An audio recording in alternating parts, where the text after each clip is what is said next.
Well, apparently I was wrong. Apparently, we shouldn't be giving COVID vaccines to everyone, and they aren't as preventative as we thought they were, according to a new study. So I was wrong. Or was I? There's a new comparative effectiveness study in JAMA Health Forum that claims that vaccinations had a limited benefit outside of people over 60, so its authors think that vaccines don't need to be given to everyone. Is this true?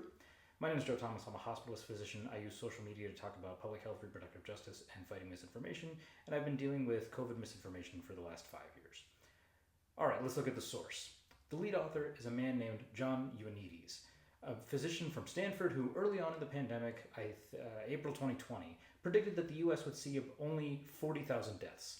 That number would quickly be surpassed as we headed on our way to 1.2 million deaths, which is still probably an undercount. Since then, he's been trying to claw back his reputation. It was published with invited commentary by Monica Gandhi, who is also a physician at University of California, San Francisco, who repeatedly tried to make claims that kids weren't as affected by COVID-19 and that the end of the pandemic was just around the corner, and consistently got it wrong just about every time. Neither of these people are reliable sources of information on vaccine effects or recommendations given their overly contrarian bias. You've seen my videos, you know that I'm very pro-vaccine, obviously, but I've also been realistic about the evidence we have, how effective it is, and how much we need more than just individual vaccination to protect against COVID-19. Let's also look at the timing of this article. Back in May, FDA head Marty Makary and CBER director Vinay Prasad, who's now gone, published an editorial in the New England Journal of Medicine. I made a video about it. They proposed a new framework for COVID-19 vaccines where they would only be administered to those 65 and older with certain comorbidities. It was vague and not all that well written. They claimed that they were aligning our vaccine recommendations to be closer to those in Europe, and then they proceeded to incorrectly summarize the guidelines from various European countries. Most evidence-based physicians and scientists, including myself, criticized them pretty soundly for it. So, from those folks, the people who brought you the AI-generated fake citations of the Maha report, comes a real paper led by fellow COVID contrarians that somehow supports their conclusions. The timing is a little too good for this. The paper itself is based on a mathematical model. That's not inherently bad. That's how they've done other analyses on how many lives the COVID vaccines have saved.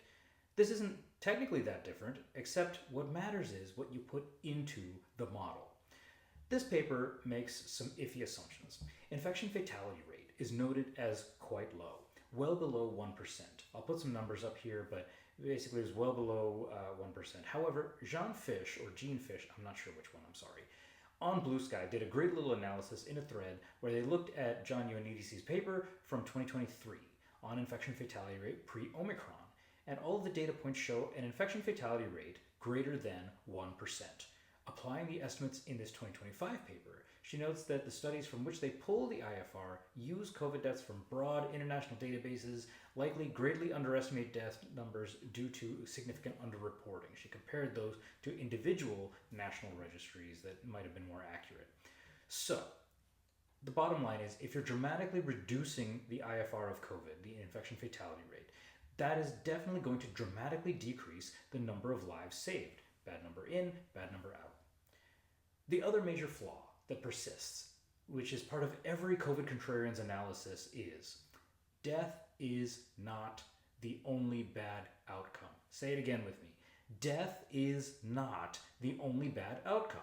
The COVID vaccines were tested for reduction in severe illness and hospitalization, and the hope was that death would be prevented following that. However, prevention of severe illness and hospitalization are important in and of themselves. We've also found that even milder illness with COVID-19 can lead to post-acute sequelae of COVID-19 or long COVID. Symptoms can be everything from a lack of smell, or maybe even worse, a semi-permanent or permanent bad smell that can last for months to longer, to requiring supplemental oxygen for your weakened lungs, to increased cardiac requirements, to increased cardiac disease and failure. Less COVID-19 infections and severity mean less long COVID. And finally, kids are not automatically immune, despite what all these people try to say. Despite what certain economists who don't know how to stay in their lane try to claim, you should not treat your kids like a vaccinated grandparent. There have been substantial amounts of pediatric hospitalizations and deaths due to COVID-19. Although, based on what Kennedy, Jay Bhattacharya, Mehmet Oz, Marty McCary, based on what they all say, you would think that a bunch of dead kids isn't a big deal. Who cares? I do. Further, we know that asymptomatic spread of COVID 19 happens. I've had many elderly patients who got infected by their grandkids, their young children, nephews, and nieces. That's how this thing spreads for a lot of my patients, and it's still doing that today. I realize I've talked a lot, and I've put a lot of information in this video, kind of crammed it in there, but what I will say is this infection is not benign for so many people. More than just those over 60, more than those with a comorbidity, even people who were previously young and healthy are no longer healthy after they get their COVID-19 infection. That happens sometimes, all too often. John Ioannidis, Monica Gandhi, Marty McCary, Vinay Prasad, they're all trying to fudge this data to rehabilitate their images as COVID contrarians and justify their previous incorrect conclusions. We don't do that here.